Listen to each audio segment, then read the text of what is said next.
Bismillahirrahmanirrahim. Assalamualaikum warahmatullahi wabarakatuh. Perkenalkan, nama saya Muhammad Nur Alfan. Saya dari Universitas Islam Negeri Rentan Lampung, jurusan Pendidikan Agama Islam kelas L semester 8. Di sini saya akan menjawab pertanyaan ujian tengah semester dengan mata kuliah Kapita Selekta Pendidikan Islam. Soal yang pertama, hak dan kewajiban pendidik dan peserta didik dalam proses belajar mengajar. Hak pendidik dan ada dalam Undang-Undang Guru dan Dosen pada pasal 14 ayat 1, yaitu yang pertama, memperoleh penghasilan di atas kebutuhan hidup minimum dan jaminan kesejahteraan sosial. Yang kedua, mendapatkan promosi dan penghargaan sesuai dengan tugas dan prestasi kerja. Yang ketiga, memperoleh perlindungan dalam melaksanakan tugas dan hak atas kekayaan intelektual. Yang keempat, memperoleh kesempatan untuk meningkatkan kompetensi. Yang kelima, memperoleh dan memanfaatkan sarana dan prasarana pembelajaran. Yang keenam, memiliki kebebasan dan memberikan penilaian dan ikut menentukan kelulusan dan penghargaan pada peserta didik. Yang ketujuh, sesuai dengan kaidah dan kode etik guru. Yang kedelapan, memperoleh rasa aman dan jaminan keselamatan dalam melaksanakan tugas. Kemudian yang kesembilan, memiliki kebebasan untuk bersertifikat dalam organisasi profesi. Yang kesepuluh, memiliki kesempatan untuk berperan menentukan kebijakan pendidikan. Kemudian selanjutnya, memperoleh kesempatan mengembangkan dan meningkatkan kualifikasi akademik dan kompetensi. Yang ke-12, memperoleh pelatihan dan pengembangan profesi dalam bidangnya. Kemudian adapun kewajiban seorang pendidik, yaitu dalam Undang-Undang Nomor 20, yang pertama yaitu merencanakan pembelajaran. Yang kedua, meningkatkan dan mengembangkan kualifikasi akademik dan kompetensi secara berkelanjutan. Kemudian yang ketiga, bertindak objektif dan tidak diskriminatif. Yang keempat, menjunjung tinggi peraturan, perundang-undangan, hukum dan kode etik serta nilai-nilai agama. Kemudian yang kelima, memelihara dan memupuk persatuan dan kesatuan bangsa. Selain dari tugas dan kewajiban, ada pula kewajiban-kewajiban pendidik menurut Imam Al-Ghazali, yaitu harus menaruh rasa kasih sayang terhadap peserta didik. Itu yang pertama. Yang kedua, yaitu mengharapkan balasan jasa. Yang ketiga, memberikan nasihat kepada para peserta didik. Yang keempat, mencegah peserta didik melakukan akhlak yang tidak baik. Yang kelima, bicara menurut kadar akhlak peserta didik. Yang keenam, tidak menimbulkan rasa benci terhadap peserta didik. Yang ketujuh, berikan pelajaran sesuai dengan tingkat usia peserta didik. Dan selanjutnya atau yang terakhir, pendidik harus mengamalkan ilmunya dan jangan berlainan dengan perbuatannya.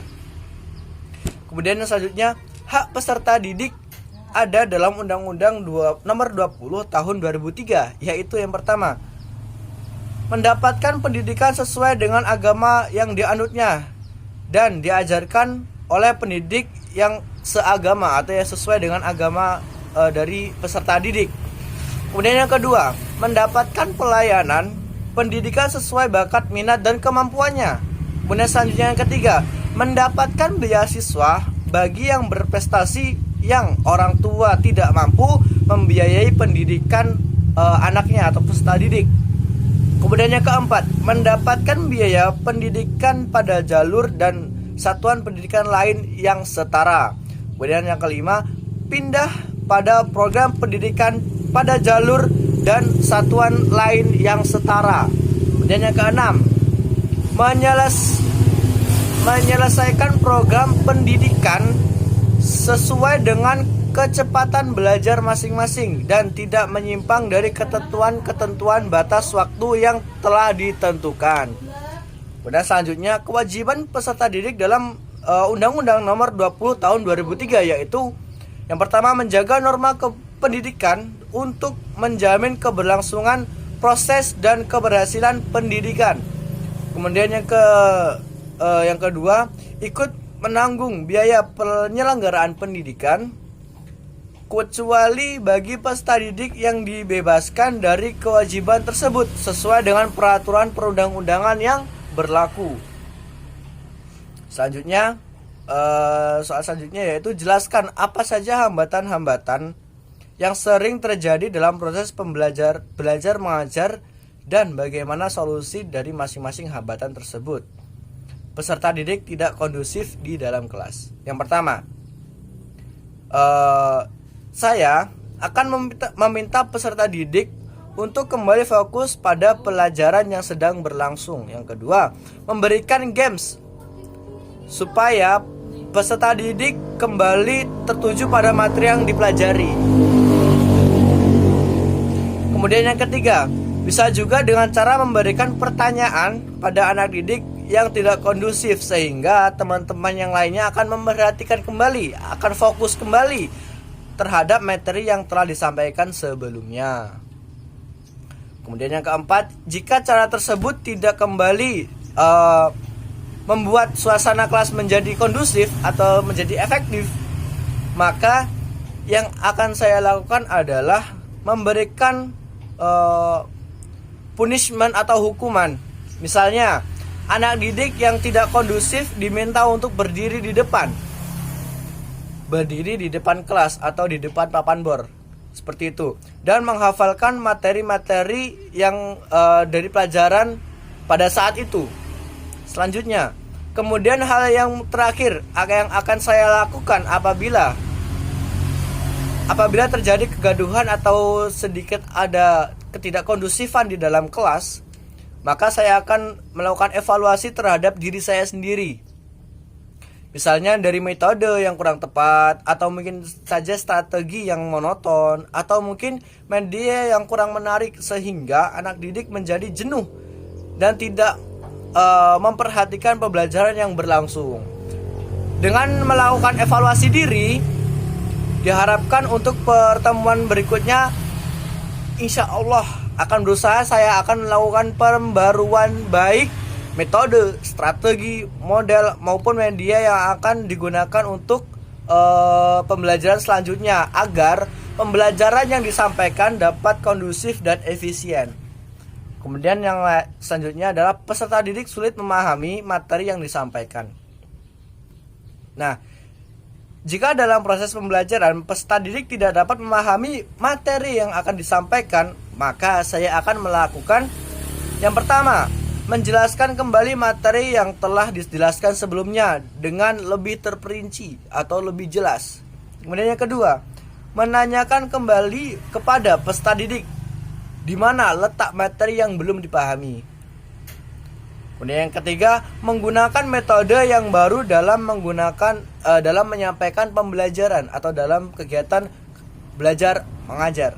Yang keempat, mencari strategi yang lebih sesuai dengan pelajaran yang akan disampaikan. Dan selanjutnya, menggunakan media ajar yang lebih menarik. Misalnya, dengan menggunakan LCD proyektor, kemudian video, animasi, gambar, dan lain sebagainya yang dapat menarik minat dari peserta didik untuk melakukan kegiatan belajar mengajar. Dan juga tidak membosankan atau jenuh. Dengan cara tersebut diharapkan peserta didik dapat lebih memahami dengan mudah tentang materi pembelajaran yang akan disampaikan. Kemudian,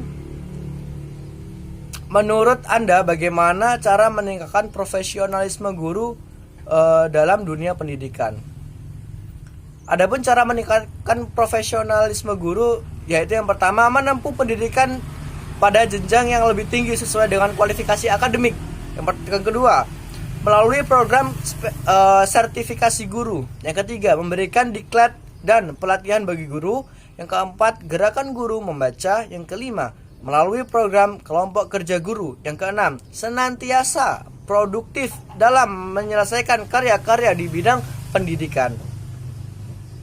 Kemudian, jelaskan bagaimana upaya sebagai calon pendidik atau tenaga didik untuk meningkatkan mutu pendidikan di masa mendatang, dan tolong berikan contohnya. Yang pertama, mempersiapkan diri sebaik mungkin untuk menjadi seorang pendidik yang profesional. Yang kedua, memperkaya ilmu pengetahuan sehingga wawasan intelektual semakin luas. Yang ketiga, mengikuti pelatihan ataupun diklat guru agar semakin menguasai apa yang akan disampaikan nanti saat terjun di lapangan atau dalam praktek. Yang keempat, memperdalam ilmu yang dipelajari sesuai dengan kualifikasi dalam bidang keilmuan. Jelaskan apa saja yang Anda pahami mengenai hakikat globalisasi. Globalisasi berasal dari kata global yang mempunyai arti umum yaitu atau universal. Bahasa Inggrisnya globalisasi adalah globalization yang berarti dari kata globe yang artinya bumi atau dunia, dan is a nation yang mempunyai arti proses. Jadi kalau digabungkan globalization artinya adalah proses mendunia. Pengertian globalisasi secara umum yaitu suatu proses tatanan masyarakat yang mendunia yang tidak lagi mengenai batasan-batasan wilayah suatu negara. Martin Albright berdefinisi globalisasi. Menurut Martin Albright adalah globalisasi menyangkut seluruh proses di mana penduduk dunia terinkorporasi ke dalam masyarakat dunia yang tunggal. Nah, proses globalisasi muncul karena adanya perkembangan ilmu pengetahuan, teknologi dan komunikasi atau iptek. Ditandai dengan adanya teknologi satelit, telepon, jejaring sosial, internet dan lain sebagainya yang mempengaruhi itu. Kemudian yang selanjutnya, jelaskan apa saja dampak globalisasi terhadap definisi pesantren. Berikan contohnya. Dampak dari adanya globalisasi terhadap pesantren yaitu muncul dan berkembangnya pesantren-pesantren modern saat ini. Jika dulu hanya di pelajaran yang terkait dengan agama saja, saat ini pondok pesantren juga telah memberikan ilmu-ilmu pengetahuan umum dan juga modern. Dan tidak hanya dalam kurikulum juga. Saat ini pondok pesantren modern banyak yang telah menerapkan kurikulum umum. Dalam proses pelaksanaan juga pondok pesantren modern menggunakan metode yang lebih canggih. Di sisi lain, dalam manajemen dan administrasinya pun pondok pesantren modern telah lebih tersusun dan terorganisasi secara rapi sehingga terbentuklah struktur manajemen yang lebih maju dibandingkan dengan pondok pesantren zaman dahulu. Jelaskan dasar dan tujuan pendidikan Islam transformatif. Hakikat Islam transformatif menurut Kuntobojoyo merupakan adanya objektivitas sehingga antara normativitas berkaitan dengan realitas.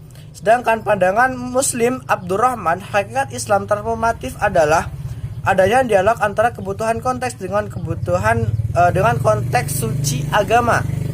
Epistemologi Islam transformatif Kuntobojoyo ada dua. Yang pertama,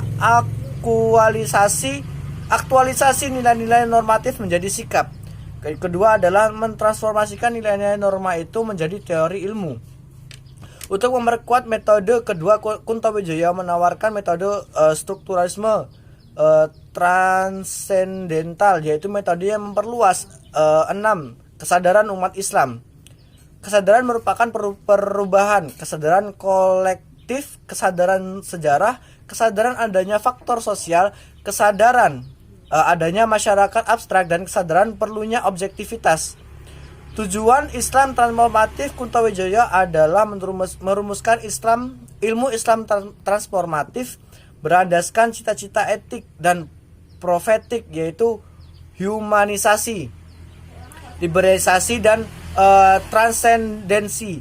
Sedangkan tujuan Islam transformatif Muslim Abdurrahman adalah membentuk gerakan kultural atau gerakan kemanusiaan yang didasarkan pada nilai-nilai profetik, yaitu humanis, liberalisasi, dan transendensi. Ada apa yang Anda pahami mengenai paradigma pendidikan Islam transformatif dan implikasinya terhadap pengembangan pendidikan Islam. Yang pertama, implikasi pemikiran Kuntowijaya terhadap pengembangan pendidikan Islam meliputi hakikat pendidikan Islam ialah pendidikan yang seimbang antara konteks dan konteks. Yang kedua, materi pendidikan Islam meliputi materi berasal dari realitas sosial, memuat materi kesadaran diri, memuat nilai-nilai humanisasi, liberalisasi, dan transendensi. Yang ketiga,